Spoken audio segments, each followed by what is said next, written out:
Ang sakop niya ay mula sa India hanggang Ethiopia.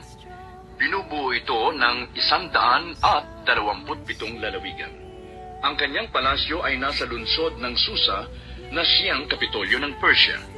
Nang 3 taon ng kanyang pagkahari, siya ay Hob, Kabanata 1. May isang lalaking nakatira sa lupay ng Uz na nagngangalang Hob.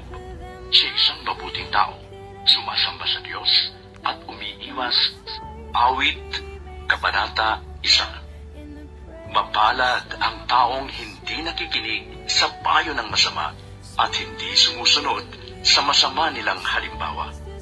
Hindi siya nakikisama. Awit, Kabanata 2. Bakit nagbabalak magimagsik ang mga bansa? Sa sabwatan nilang ito'y anong kanilang mapapala?